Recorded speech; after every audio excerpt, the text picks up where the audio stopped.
안녕하세요 여러분. 오늘은 여러가지 스케일들에 대한 연습법들을 정리해서 여러분들께 알려드리는 시간을 갖도록 하겠습니다. 보컬 훈련에 필요한 여러가지 스케일 연습의 요약사항들에 대해서 미리 알려드리도록 하겠습니다. 한 판에 정리해드릴 테니까 여러분들 캡처해놓고 여러분들이 어떤 스케일들이 필요한지 확인해보시면서 연습해보시면 좋을 것 같아요.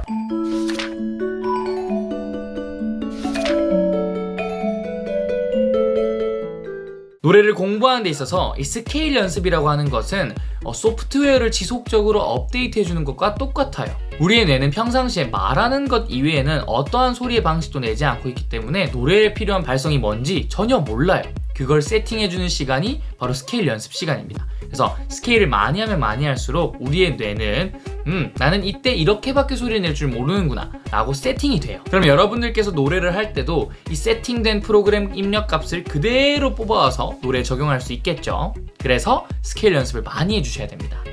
스케일은 특정한 발음과 규칙성 있는 음계의 조합으로 연습하는 것을 말합니다. 유튜브에서 많이 보셨을 거예요. 멈멈멈 하고서는 그걸 노래에 적용하는 영상들을 멈멈멈멈멈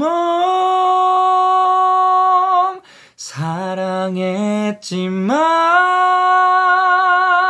이런 식으로요. 대부분의 악기들도 이 스케일이라는 훈련을 통해서 유연한 연주법들의 기초 습관을 만들어냅니다. 마찬가지로 노래를 부르는 데 있어서도 특정 음역대에서 내 성대라는 악기가 어떻게 사용될지에 대해서 뇌가 명확하게 이해하고 사용할 수 있도록 도움을 줍니다. 자, 그렇다면 이번 영상이 아주 중요하다는 거겠죠. 여러 가지 스케일들을 여러분들이 이해하기 쉽도록 설명해 드릴 테니까 이거 나한테 필요한 스케일 연습이야 라고 생각하는 것들 확인하고 연습해 보시면 굉장히 좋을 것 같아요. 자, 지금부터 바로 여러가지 스케일별 발음의 특징과 주의사항 그리고 예시까지 알려드리도록 하겠습니다. 첫 번째는 멈 스케일입니다. 실제 트레이닝을 받으러 갔을 때에도 가장 많이 해본 스케일 중에 하나일 것입니다. 자, 그럼 지금부터 이 멈이라는 게 왜 중요한지 쪼개서 여러분들한테 알려드릴게요. 멈은 이 미음이라는 발음을 통해서 입술을 닫아주기 때문에 성문 상압을 만들어줍니다. 성문 상압을 만들어주기 때문에 불필요한 압력의 증가를 막아주고요. 고음에서 지르는 습관을 줄일 수 있도록 도와줍니다. 여기서 성문 상압과 하압을 이용해서 두성이 왜 접근하기가 쉬운지에 대한 영상은 여기 있으니까 한번 확인해보고 보시면 좋을 것 같아요. 어라는 발음은 중성 모음으로서 흉성을 끌어올리는 아라는 발음보다 공명을 형성하기가 쉽습니다. 마지막으로 미음, 이라는 받침을 달아줌으로써 빠르게 입술이 닫히도록 해서 이 발생된 공명감을 잃지 않도록 해줍니다. 자, 이때 멈 스케일에서의 주의사항은 고음으로 올라갈수록 멈이 마처럼 바뀌는 것을 주의하셔야 돼요. 지른다라는 거거든요. 그러지 마셔야 돼요. 그래서 멈이 질러지게 되는 예시와 멈을 바르게 한 예시를 여러분들께 보여드리도록 하겠습니다. 멈멈멈멈멈멈 이런 식으로 지르는 거, 그리고 멈멈멈멈멈멈멈멈멈멈멈멈 안 지른 거. 자, 두 번째는 네이 스케일입니다. 멈 스케일과 마찬가지로 굉장히 많이 보셨을 스케일 연습이죠. 이 느라는 발음은 혀가 입천장에 붙기 때문에 호흡을 비강으로 통과할 수 있도록 도와줍니다. 또한 지속적으로 혀가 네이네이네이네 하고 움직여야 되기 때문에 혀에 불필요한 긴장감을 덜어내줄 수가 있어요. 그래서 이 네로서 비강을 울리면서 출발한 소리가 이를 통해 접지가 유도되면서 소리가 무겁지 않게 밀도가 생기는 것을 도와줍니다. 주의사항으로서는 정확하게 이라는 발음을 통해서 네로 나온 소리가 밀도감이 형성될 수 있도록 도와주세요. 네이네이네이네이네이네이네이네이네이네이 이런 식이죠. 세 번째는 꾹 스케일입니다. 제가 개인적으로 두성을 또는 믹스 보이스를 만드는 데 있어서 가장 쉽게 접근할 수 있다고 생각하는 발음입니다. 기역은 유성자음으로서 하고 성대를 이렇게 닫아주는 역할을 합니다. 우는 성도를 길게 합니다. 자, 성도란 이 성대 이 성문에서 출발해서 이 끝으로 나오는 이 길이를 성도라고 하는데, 요게 길어지면 외부근의 개입을 막아줄 수가 있어요. 마지막으로 받침 기역을 통해서 빠져나가는 호흡이 질러지지 못하도록 성대를 다시 꽉 닫아주는 역할을 하게 됩니다. 자, 이제 주의사항으로는 외부근의 개입을 줄여주는 우 발음을 하기 때문에 우 하고 내민 입술에 가로, 세로 점점 커지면서 꾹꾹꾹꾹 이렇게 지르지 않도록 하셔야 돼요. 그리고 고음으로 올라갈수록 성대를 잡고 있는 힘이 모자라지면서 꾹꾹꾹 쿡쿡쿡 하고 쿡 가성처럼 빠지는 경우가 생겨요. 이때는 항상 꾹꾹꾹